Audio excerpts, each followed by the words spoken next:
하나님께서 오늘 우리에게 주신 말씀, 먼저 출애굽기 3장 1절에서 4절까지 말씀 함께 읽겠습니다. 시작.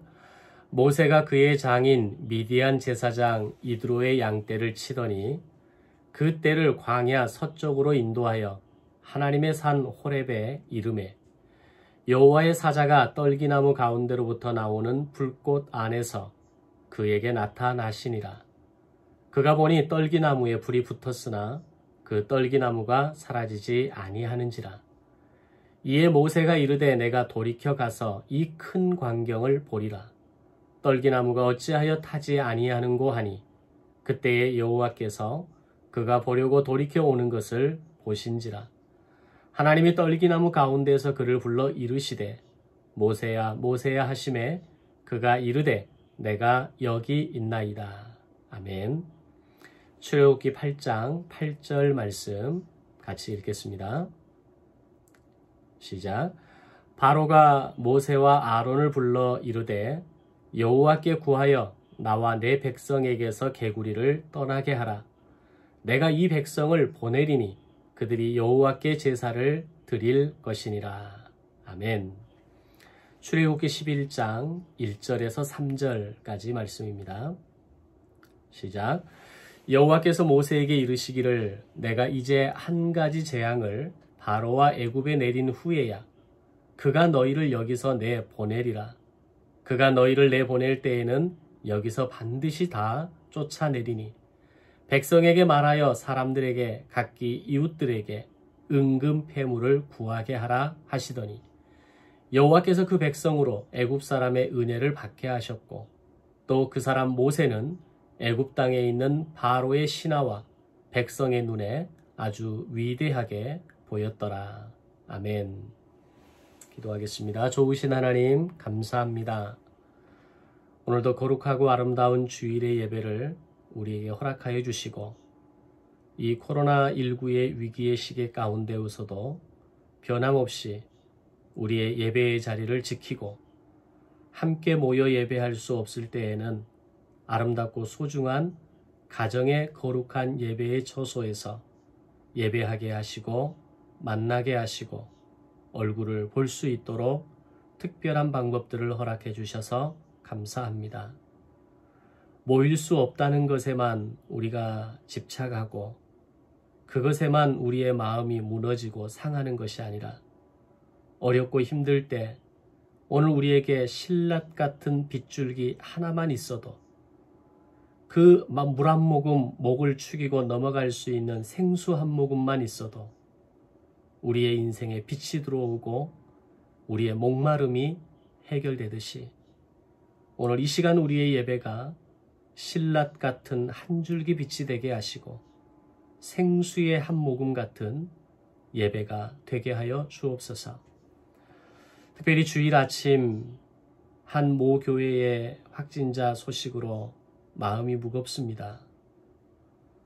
계속해서 들려지는 많은 부정적인 이야기들이 전도를 막히게 하고 하나님의 이름을 욕되게 하고 교회를 향한 세상의 손가락질과 질타가 더 무섭게 다가오는 주일의 아침입니다. 하나님, 우리에게 지혜를 주셔서 더 조심하고 더 경계하고 더 경영하여서 이 어려운 시대에 교회가 빛이 되게 하시고 소망이 되게 하시고 세상에 앞장서 나아가는 위기의 선구자가 되게 하여 주옵소서. 오늘 이 아침에도 주일의 거룩한 예배로 나아갑니다. 예배 가운데 참여한 모든 가정마다 성도들의 그 마음마다 하나님의 기름 부으심으로 어루만져 주시고 채워 주옵소서. 마음이 상한 자가 있다면 그 마음을 만져주시고 육신의 연약함이 있다면 육신의 강건함으로 채워주시고 정신이 피폐하고 영혼이 갈급한 성도가 있다면 하나님의 하늘의 아름다운 것들로 신령한 양식으로 만나의 음식으로 채워 주옵소서. 주님께 온전히 이 시간을 올려드리오며 영과 진리로 예배하는 자리가 되기를 소망하오며 예수님의 이름으로 기도드리옵나이다. 아멘. 구약 성경의 마지막 책인 말라기에서 신약 성경의 첫 번째 책인 마태복음으로 넘어가는 데 걸린 시간은 400년의 시간입니다. 이를 교회사에서는 신구약 중간사라는 이름으로 붙여서 부르게 됩니다. 그런데 창세기 50장에서 출애굽기 1장으로 넘어가는 데 걸린 시간도 약 400년이라는 시간이 걸렸다는 것을 알고 계십니까? 종이 한 장의 차이지만 거기에는 엄청난 시간의 길이와 깊이가 존재하고 있습니다. 그래서 말라기의 마지막과 마태복음의 첫 시작의 분위기가 많이 다르듯이 창세기 마지막 50장과 출애굽기 1장의 시작 분위기도 매우 다릅니다. 창세기 50장에서 요셉의 아버지였던 야곱이 죽음을 맞이하는 장면이 나옵니다. 그때 바로는 요셉의 아버지 야곱의 장례를 거의 국장급으로 치러주게 됩니다. 향으로 시신을 처리하는 기간만 해도 40일이 걸렸고 이를 포함한 총 장례일은 자그마치 70일 동안 진행되어집니다. 그리고 온 애굽이 70일 동안 야곱의 죽음을 슬퍼했다라고 기록합니다. 또한 이 장례에 동원된 사람들은 야곱의 자녀들의 형제들은 물론이고 바로의 모든 신하와 궁의 원로들과 애굽 땅의 모든 원로들이 참여해서 야곱의 고향인 가나안으로 직접 가서 장례를 치르기까지 하는데 이는 400년 후 출애굽한 이스라엘 백성이 가나안을 향하게 되는데 이를 위한 예행 연습이었다 라고 볼 수도 있는 아주 하나님의 치밀한 계획하심이었다라고 말할 수 있는 사건이었습니다. 야곱의 장례를 지켜본 가나안의 사람들이 애굽의 최고위층이 동행한 이 장례 행렬을 보고 과연 어떤 생각을 했겠습니까? 그들의 그런 마음이 나타나는 내용이 이곳 이름을 애굽 사람들의 큰 애통이라는 의미를 가진 아벨 미스라임이라는 이름을 그 땅에 붙여줄 정도였습니다. 당시 애굽 바로의 장례일이 72일로 정해져 있었던 것과 비교하면 이것은 애굽 왕 바로의 버금가는 국빈대우급의 장례였다라고 말할 수 있는 겁니다. 이때 요셉의 나이가 약 56세의 나이입니다. 이후 요셉이 110세에 죽기까지 약 50여 년의 시간 동안 야곱의 죽음을 대하는 애굽의 모습에서 예상할 수 있듯이 요셉의 형제들은 애굽에서 최고의 대우와 환경 가운데에서 신앙교육과 한 민족으로 성장을 이루기 위한 아주 탄탄한 기반을 다지는 시간이었다라고 볼 수 있습니다. 요셉의 교육이 이후에 얼마나 성공한 교육이었는지를 보여주는 아주 중요한 한 예가 400년 후에 이스라엘 백성들이 출애굽을 할 때 그 정신없는 와중에서도 요셉의 해고를 챙겨나갔다는 것에서 알 수 있습니다. 그만큼 50여 년간의 요셉을 중심으로 한 교육은 아주 탄탄하고 아주 제대로 된 신앙훈련이 진행된 시간이었다라고 말할 수 있는 겁니다. 그런데 창세기 50장의 이런 탄탄한 지지도와 대우받는 분위기와 달리 출애굽기 1장으로 넘어오면서 400년의 시간이 흐르는 가운데 이 분위기가 완전히 바뀌게 됩니다. 이유는 애굽의 왕조가 바뀌었기 때문입니다.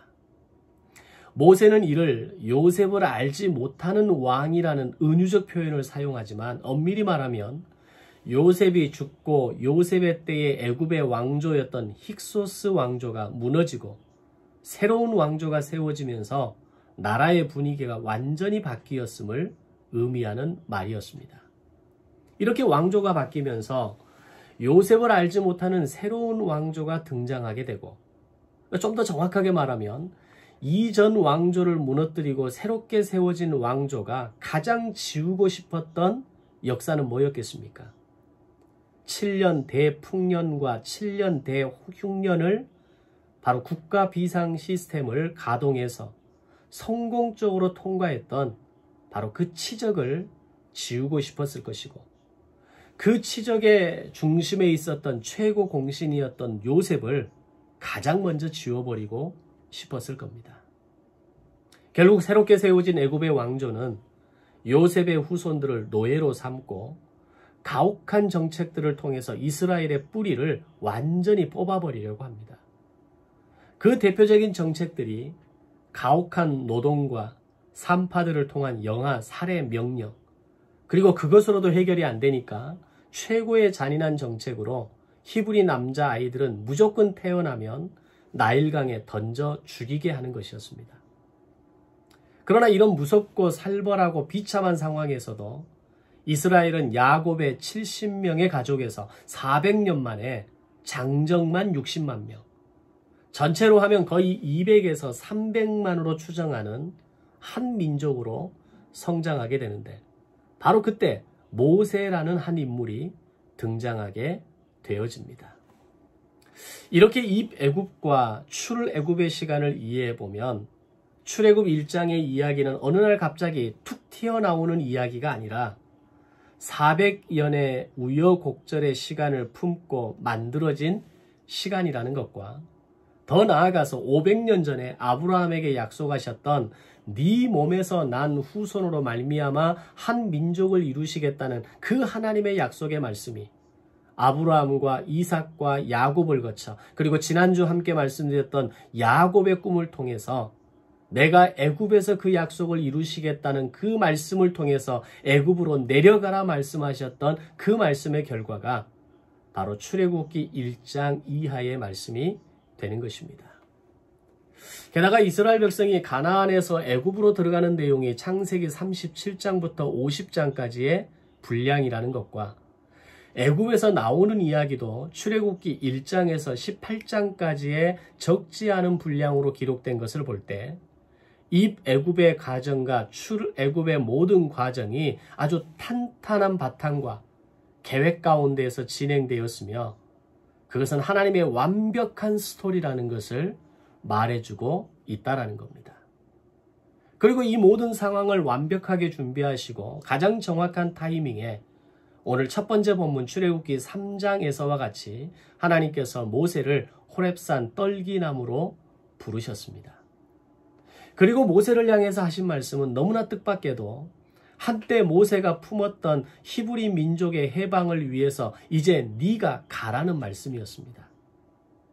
이런 하나님의 말씀에 대한 모세의 반응은 시원한 대답으로 나오지 않았습니다. 이것은 모세가 예전에 자신을 방치하시고 미디안 광야로 쫓겨오게 하시고 아무런 힘이 되어주지 않은 하나님에 대한 그 서운한 마음의 표현으로 소위 자기의 몸값을 좀 올려보기 위해서 쉽게 허락을 하지 않으려는 하나님과의 밀당 같은 것은 당연히 아니었습니다. 모세는 지금 애굽의 현실이 이전에 자기가 뭔가를 해보려 했던 40년 전보다 훨씬 더 어렵고 힘든 상황이라는 것을 알았기 때문입니다. 그리고 거기에 비해서 자신은 지난 40년 동안 미디안 광야에서 양을 치는 동안 어느새 노인의 모습으로 변해버렸고 모든 힘이 다 빠져버리고 모든 자신감도 뭔가를 할 수 있다는 당당함도 다 사라져버린 바로 그런 지금의 상황에서 그가 어떻게 하나님의 부르심에 선뜻 대답할 수 있겠습니까? 그러나 하나님은 거기서 멈추지 않으십니다. 이미 모세가 모든 준비를 마쳤다고 생각하신 하나님께서는 모세를 끝까지 설득하십니다. 그런 과정에서 출애굽기 4장 14절에 보면 여호와께서 모세를 향하여 노하여 이르시되 라는 말씀에서 마치 하나님께서 모세에게 화를 내시는 것처럼 보여지기도 합니다. 그러나 그것은 화를 내시는 것이 아니라 바로 이스라엘을 향한 그리고 모세를 통한 하나님의 간절한 열망이었다라는 것입니다. 지난 500년의 이 시간 가운데에서 하나님께서는 아브라함에게 약속의 말씀을 하신 이후로 한 번도 그 약속을 잊지 않으시고 철저한 계획과 큰 그림 속에서 이스라엘 민족이 한 민족으로 준비되기를 기다리셨던 하나님께서 이제 마침내 때가 되어서 자기 백성을 구원하시기 위해 모세를 부르러 오셨던 겁니다. 그리고 끝내 모세를 설득하시는데 성공하십니다. 자, 그때 하나님의 마음이 어떠셨을까요?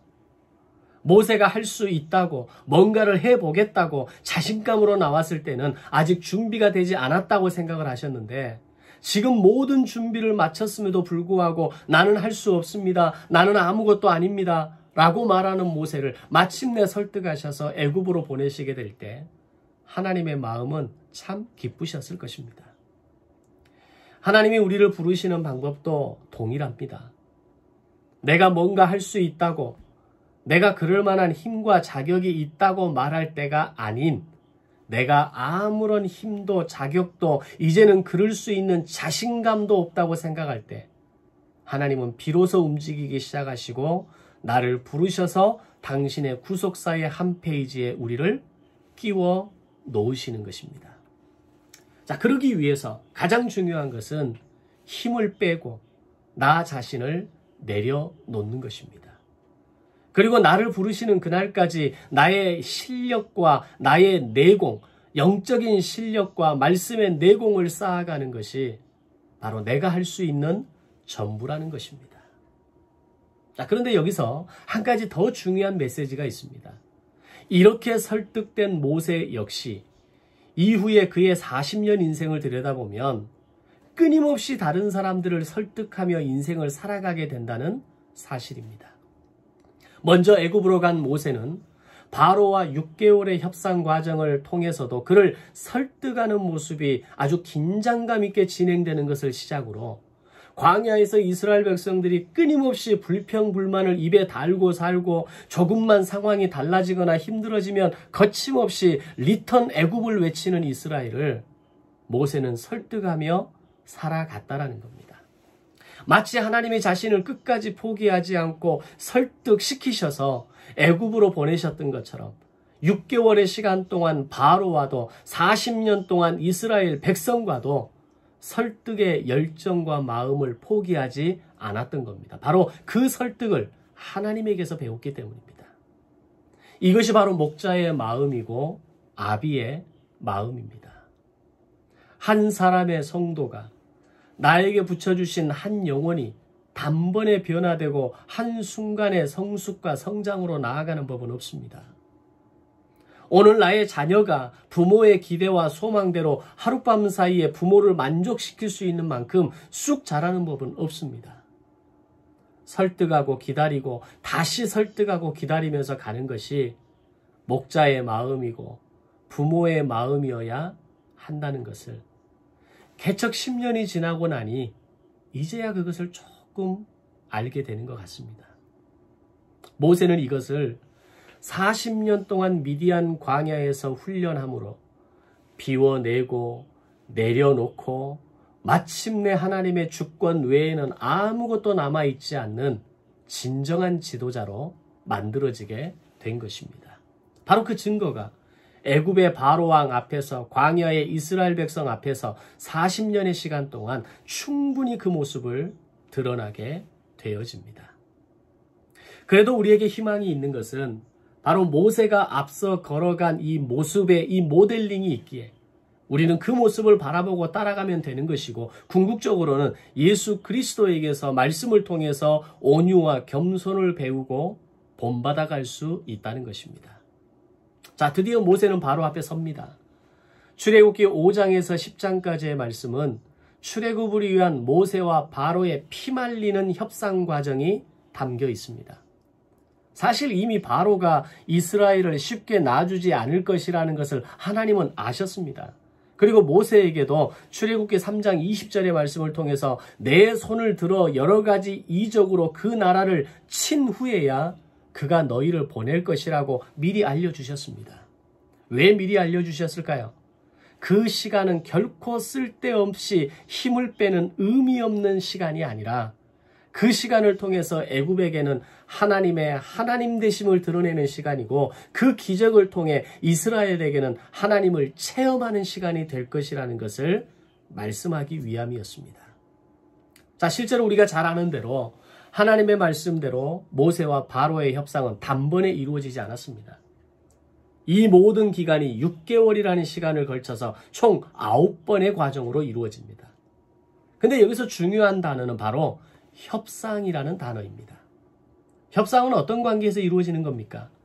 한쪽은 우월하고 다른 한쪽은 상대보다 열등한 상황에서는 협상이라는 단어를 사용하지 않습니다.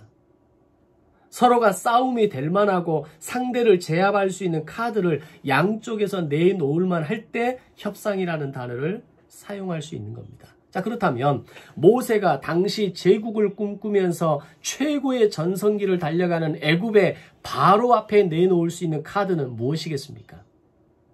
그리고 바로가 모세의 요구에도 불구하고 절대로 이스라엘을 노예로 내놓을 수 없다고, 그런 요구를 하는 하나님을 나는 모른다고 당당하게 말할 수 있는 카드는 무엇이겠습니까? 모세에게는 하나님의 기적이라는 카드가 있었고, 바로에게는 애굽의 문명이라는 카드가 있었던 겁니다. 결국 그것은 바로와 모세의 싸움이 아니라 하나님의 기적과 인간의 문명의 싸움이 바로와 모세를 통해서 오늘 우리에게 보여지는 겁니다. 물론 결과적으로 하나님의 기적을 인간의 문명이 어떻게 이길 수 있겠습니까? 그 애굽의 화려한 문명이라는 것도 히브리 민족 60만 명의 노동력으로 만들어진 것이기에 바로는 그 모든 것이 내 것이라는 착각을 하고 있는 것이지만, 그럼에도 불구하고 바로는 이 충분히 문명의 힘으로 모세의 요구를 하나님을 이길 수 있으리라고 생각했던 겁니다.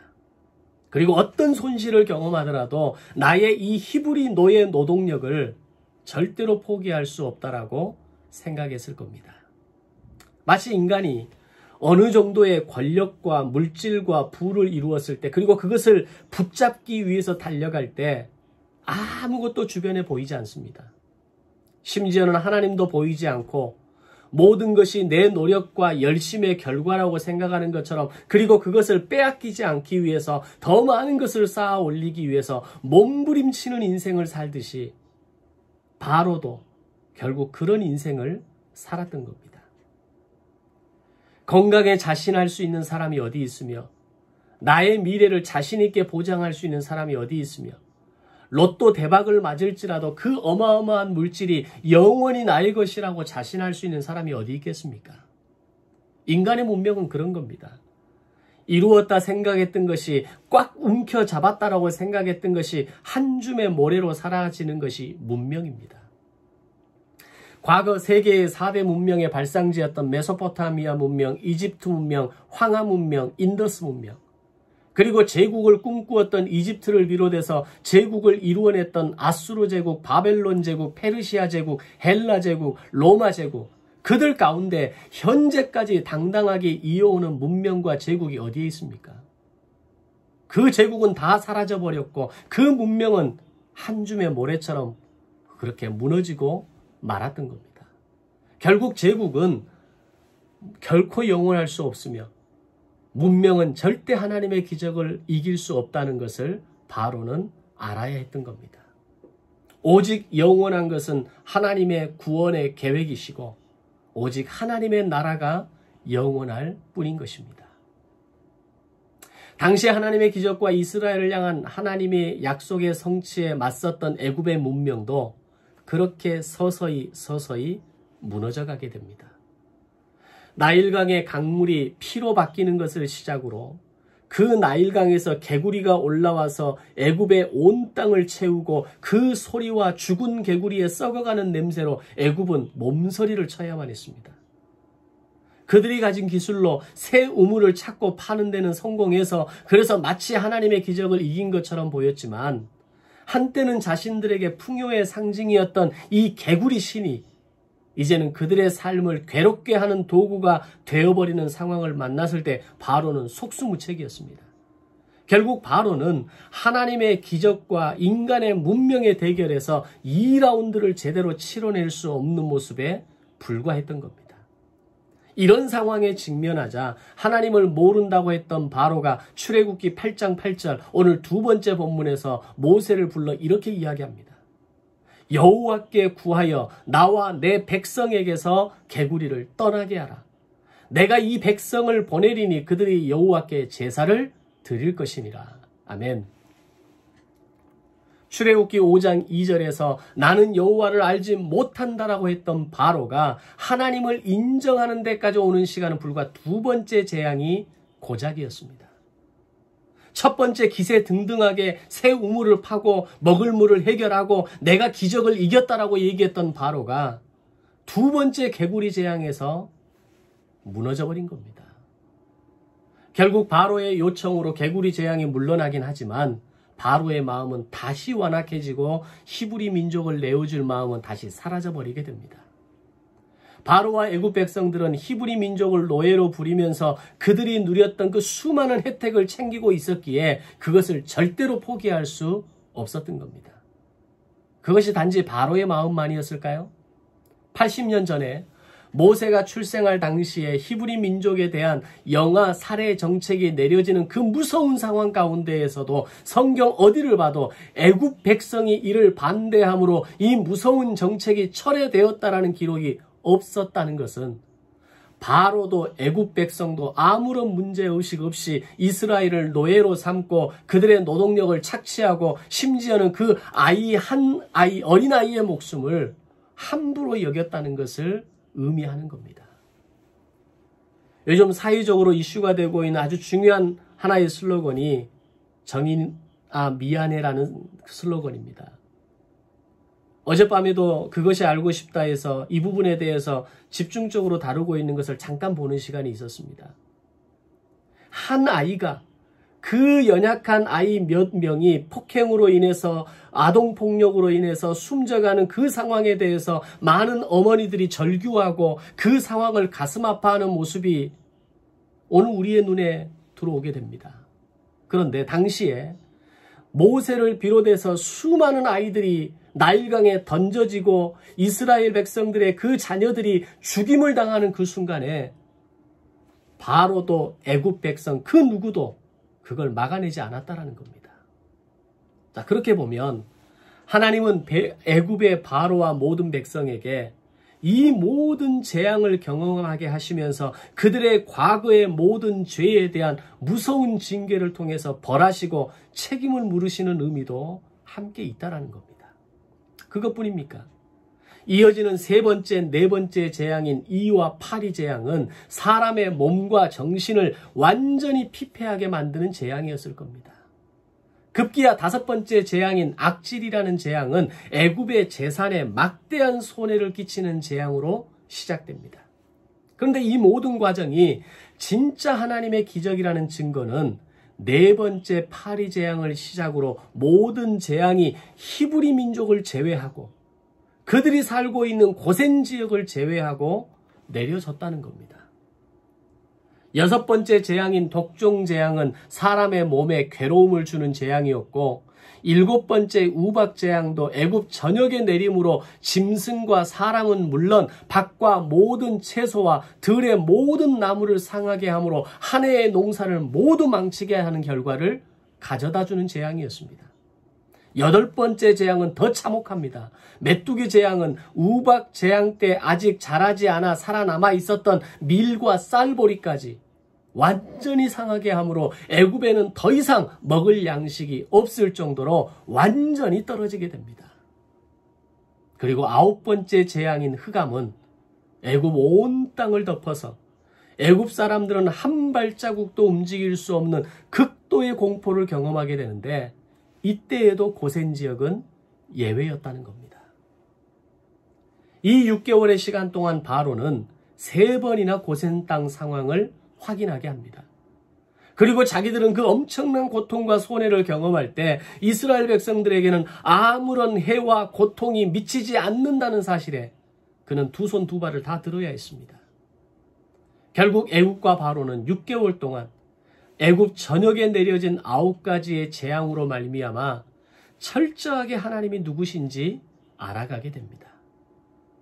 이 하나님의 하나님 되심이 애굽에게만 깨달아지는 것이었을까요?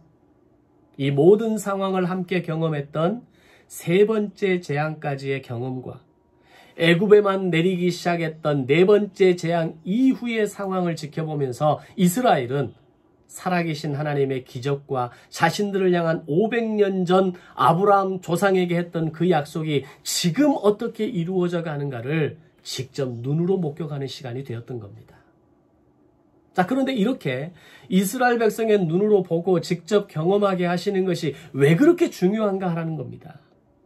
앞에서도 말씀드렸지만 사실 야곱의 가족들이 애굽으로 이주해온 이후에 요셉의 생존 기간 이후부터 히브리 민족에 대한 신앙교육은 쉽지 않았을 겁니다.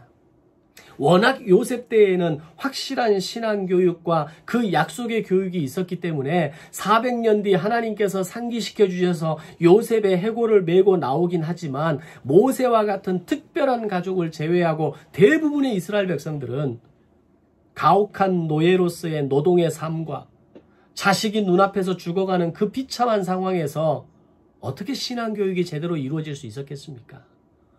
하루하루 배를 고르면서 오직 먹기 위해 노동을 해야 되는 그 참혹한 현실 가운데에서 하나님의 약속을 기억하고 그 하나님의 약속을 자손들에게 전달한다는 것이 과연 가능했겠습니까? 다시 말하면 400년의 시간 동안 하나님의 약속에 대한 교육은 거의 전무했다라는 겁니다. 공교육이 완전히 무너졌다는 얘기입니다. 다시 말하면 이 6개월의 시간은 애굽과 바로에게는 하나님의 기적을 통해서 애굽의 문명을 무력화시키는 시간이었고 하나님의 기적 앞에 두 손 들게 완전히 항복을 선언하게 만드는 시간이면서 동시에 이스라엘을 향해서는 출애굽을 준비시키시고 장차 광야 학교를 입학하도록 하기 위한 최소한의 선행교육의 시간이었다는 겁니다. 오늘날 우리 학생들이 다음 학년을 올라가기 전에 다음 학기를 진행하기 전에 선행학습이라는 것을 합니다. 그 선행학습이라는 그 자체를 저는 그렇게 좋아하는 어감은 아닙니다. 그런데 오늘 이스라엘 백성들에게 있어서 이 6개월의 바로와의 협상의 기간은 하나님의 하나님 되심을 오늘 우리를 향한 하나님의 약속을 상기하게 만드는 선행학습의 시간이었다는 겁니다. 이 선행학습의 결과가 어떻게 나타납니까? 6월절 밤 일사불란하게 각 가정에서 한 마리씩 모두 약 23,000마리의 양을 잡아서 그 피를 자기의 집 문설주와 임방에 바르는 교육 효과를 내게 만들었다는 겁니다. 과연 400년 동안 살면서 이렇게 이들이 일사불란하게 뭔가를 해본 적이 있었겠습니까? 뭔가 명령이 떨어졌을 때 그 명령을 위해서 자신의 짐승을 기꺼이 잡아서 하나님의 어떤 계획하심을 위해서 뭔가 어떤 목표를 위해서 해본 적이 있었겠습니까? 그런데 이 6개월의 9차 협상의 시간을 통해서 이스라엘 백성들은 하나님이 누구신지 그리고 그 하나님의 약속이 무엇을 의미하는 것인지를 철저하게 교육받으면서 그리고 마지막 10번째 재앙을 준비하는 그날 밤 양을 잡으라고 했을 때 그 고센 지역에 23,000마리에 가까운 양이 한 번에 도살당하는 겁니다. 그리고 자기의 집의 피를 그 양의 피를 문설주와 임방에 바름으로 인해서 그날 밤 이스라엘 백성들의 모든 장자는 살아남게 되었던 겁니다. 이것이 교육의 결과라는 겁니다. 왜 우리가 하나님의 말씀으로 훈련되어 준비되어야 하는가? 왜 단순 반복 지속 훈련의 과정을 통해서 인생을 신앙에 경영하는 훈련을 해야 하는가? 오늘 나의 인생에 일어날 수 있는 영적 싸움의 현장에서 일사불란하게 움직일 수 있는 힘을 길러내기 위해서입니다. 이런 준비가 되어 있지 않으면 위기가 닥쳐왔을 때 어디에 마음을 둬야 할지 어떤 방법으로 이 위기를 극복해야 될지 사람들은 혼란스러워밖에 할 수밖에 없는 겁니다. 그러나 신앙의 경영을 통해서 하나님의 말씀을 통해서 훈련되고 준비되어지고 선행학습이 이루어진 성도들은 일사불란하게 움직이고 그 어떤 문명의 힘, 세상의 힘이 나를 덮칠지라도 하나님의 기적의 손이 나와 함께 하실 때 절대로 우리는 패하지 않을 것이라는 확신으로 세상을 이기는 믿음을 가지기 위해 우리는 훈련하는 것입니다. 바로 6개월의 시간은 애굽이 철저하게 무장 해제당하는 시간이었고 이스라엘 백성은 철저하게 잃어버렸던 하나님의 백성이라는 이름을 되찾고 하나님의 군대라는 이름으로 무장하는 시간이 되어졌던 겁니다. 실제로 출애굽을 하는 이스라엘을 향해 출애굽기 12장 41절 말씀에서 이렇게 말씀합니다. 430년이 끝나는 그날에 여호와의 군대가 애굽 땅에서 나왔다. 아멘. 그들을 여호와의 군대라고 불러주신 겁니다. 불과 6개월 만에 하나님의 백성, 하나님의 군대, 여호와의 군대라는 이름을 그들이 불리움을 받았다는 이야기입니다. 6개월의 시간은 최정예 훈련의 시간이었던 겁니다. 결국 바로는 9번째 흑암의 재앙을 경험하고 난 이후에 모세를 향한 최후 통첩을 출애굽기 10장 28절에서 말합니다. 바로가 모세에게 이르되 너는 나를 떠나가고 스스로 삼가 다시 내 얼굴을 보지 말라. 네가 내 얼굴을 보는 날에는 죽으리라. 하나님의 기적이 애굽의 문명을, 바로의 문명을 이긴 것입니다. 그러나 아직 기적과 문명의 대결은 끝나지 않았습니다. 하나님은 모세에게 이르시기를 이제 한 가지 재앙을 바로와 애굽에 더 내린 후에야 그가 너희를 여기서 내보낼 것이라고 출애굽기 11장 1절에서 말씀하십니다. 그것은 하나님의 기적의 손을 외면하고 이스라엘 백성을 내보내지 않으려 했던 애굽에 대한 마지막 10번째 재앙이라고 하는 극약 처방과도 같은 것이었습니다. 그것은 바로 장자의 죽음입니다. 사랑하는 내 자녀가 죽는 겁니다. 사랑하는 내 첫 아들이, 우리 집안의 기둥이라고 말할 수 있는 장자가 죽음을 맞이하는 재앙이었습니다. 바로는 노예들을 통해 얻는 재물과 지금까지 이루어 놓은 이 문명에 대한 욕심으로 결국 자신뿐만 아니라 나라 전체를 돌이킬 수 없는 지경으로 이끄는 결과를 만들고야 맙니다. 또한 애굽이 지난 100년, 어쩌면 그 이상의 시간 동안 키워왔던 제국의 꿈이 이 10번째 재앙, 장자들의 죽음으로 애굽의 군대는 반토막이 나버립니다. 결국 제국의 꿈이 하나님의 기적의 손을 인정하지 않고 맞서 싸움으로 인해서 바로의 문명, 애굽의 문명은 그렇게 사라져가게 되는 것입니다. 사실 비록 히브리 민족에 대한 가혹한 노동과 참혹한 영아 살해 명령으로 인해서 하나님의 백성에 대해 무서운 일을 행했던 애굽이지만 사실 그들에게는 이미 몇 번의 기회가 있었다는 것을 우리는 주목해야 됩니다. 자신들의 문명의 힘을 내려놓고 하루라도 빨리 항복을 선언했더라면 9차 협상까지 10번째 재앙까지 그들은 당하지 않았을 겁니다. 더 나아가서 제국이 완전히 절단나는 상황을 만나지도 않았을 것입니다. 그것도 모자라서 어떻게 됩니까? 출애굽한 이스라엘을 추격하여 홍해를 따라 들어감으로 인해서 남아있던 애굽의 마지막 군대는 홍해 바다에 다 수장당합니다. 모든 군대는 격파당합니다. 제국의 꿈은 멀리 사라지는 결과를 초래하게 되었던 겁니다. 어떻게 보면 아수르보다 더 앞서서 어떻게 보면 6대 제국을 형성할 수 있었던 그 이집트의 제국을 완성할 수 있던 애굽이 하나님의 기적에 대항하고 하나님의 기적을 맞서 싸움으로 인해서 그 제국이 될 수 있는 기회마저도 상실해버렸다는 겁니다. 첫 번째 재앙부터 마지막 10번째 재앙을 내리시기까지 하나님께서는 여러 차례의 설득과 협상을 통해서 바로가 마음을 꺾고 순종하는지 아니면 마지막까지 완악한 마음으로 불순종하는지를 지켜보셨던 겁니다. 그리고 그가 선택할 수 있는 기회를 바로에게 주셨던 겁니다. 만약에 무조건 멸망이라는 결론을 내려놓고 이 협상을 시작했다면 굳이 9번이나 갔겠습니까? 내가 저것들을 다 죽여버리겠다라는 생각을 가지셨다면, 진멸하겠다라는 생각을 가지셨다면 굳이 9차 협상까지 가셨겠습니까? 결국 바로와 애굽 백성이 겪은 재앙은 바로의 불순종에 따른 결과였습니다. 반대로 동시에 이스라엘에게는 창세기 15장 13절 14절에서 아브라함을 통해 말씀하신 약속의 성취가 이 9차 협상 6개월의 시간을 통해서 드디어 완성됩니다. 출애굽기 15장 이렇게 기록합니다. 여호와께서 아브라함에게 이르시되 너는 반드시 알라. 네 자손이 이방에서 객이 되어 그들을 섬기겠고 그들은 400년 동안 네 자손을 괴롭히리니 그들이 섬기는 나라를 내가 징벌할지며 그 후에 네 자손이 큰 재물을 이끌고 나오리라. 너는 장수하다가 평안히 조상에게로 돌아가 장사될 것이요. 이미 400년 전에 하나님께서는 이스라엘 백성이 애굽의 노예가 될 것이라는 것을 말씀하십니다.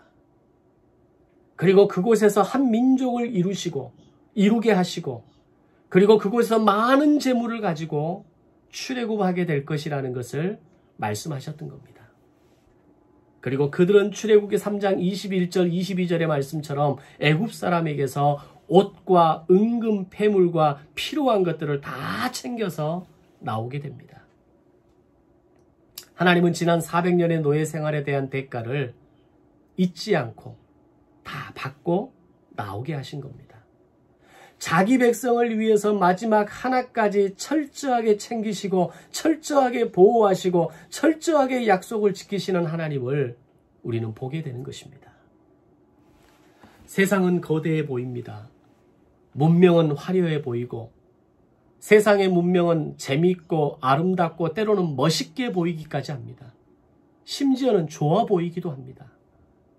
그러나 그 세상과 그 문명이 우리에게 구원을 가져다 주는 것이 아닙니다. 우리의 삶을 조금 편리하게 할 수는 있을지 몰라도 조금 더 우리의 삶을 여유 있게 할 수 있을지는 몰라도 풍성한 삶을 안겨주는 것은 아니라는 것입니다. 오늘 우리의 인생을 풍성한 삶, 아름다운 인생, 복된 인생, 황홀한 인생으로 만들어주는 것, 그것은 하나님의 기적을 경험하는 것이고 하나님의 기적을 붙잡고 나아갈 때 비로소 세상을 이기는 믿음으로 오늘 우리의 인생에 참된 행복을 경험하게 되는 것입니다. 사랑하는 성도 여러분, 여러분에게 주어진 인생 가운데 여러분은 무엇을 붙잡고 살아가시겠습니까? 무엇을 의지하며 살아가시겠습니까? 오늘 여러분은 무엇을 붙잡기 위해서 그렇게 몸부림치며 살아가고 계십니까? 오늘 우리가 붙잡아야 할 것은 이스라엘을 향한 지난 500년의 약속을 기억하시고 성실하게 지켜오심으로 말미암아 마침내 그 약속을 완성하셨던 하나님, 그 하나님의 약속, 그 하나님의 기적을 붙잡고 살아가셔야 할 것입니다. 매일매일의 시간 속에서 하나님의 기적을 경험하고 살아가시겠습니까? 오늘 잠시 화려하게 피었다가 사라지는 인간의 문명을 의지하며 살아가시겠습니까? 이 한 주간 내가 무엇을 붙잡아야 할지, 내가 무엇을 선택해야 할지, 내가 무엇을 의지하며 살아야 할지를 분명하게 선택하시고 묵상하시고 승리하시는 삶이 되시기를 주님의 이름으로 축원합니다. 아멘. 기도하겠습니다. 좋으신 아버지 하나님 감사합니다. 하나님의 기적, 바로의 문명, 인간의 문명, 그 대결을 바라보면서 인간의 문명이 결코 하나님의 기적을 대항할 수 없으며 이길 수 없다라는 것을 깨닫습니다. 이것만 이루어지면, 이 목표만 달성되면, 이것만 움켜쥐고 있으면 내 인생이 해결될 것처럼 보이지만, 그러나 그 모든 것이, 그 모든 제국과 문명이 다 그대로 사라져버리고 한 줌의 모래처럼 흘러가 빠져버리고 아무것도 남아있지 않는 것을 보게 됩니다. 그러나 하나님의 기적을 붙잡았을 때, 하나님의 나를 향한 그 약속을 붙잡고 의지했을 때 500년의 시간, 2000년의 시간, 4000년의 그 시간을 통해서 오늘 지금까지 우리를 향해 가지고 계시는 놀라운 구원의 계획과 하나님 나라의 그 계획이 오늘 우리의 인생의 거룩하고 아름다운 목표가 되게 하여 주시옵소서. 오늘도 내가 붙잡고 가야 할 것이 무엇인지, 오늘 내가 의지하고 살아야 할 것이 무엇인지를 깨닫는 믿음의 거룩한 백성들이 되게 하여 주시옵소서. 감사드리오며 예수님의 이름으로 기도드리옵나이다. 아멘.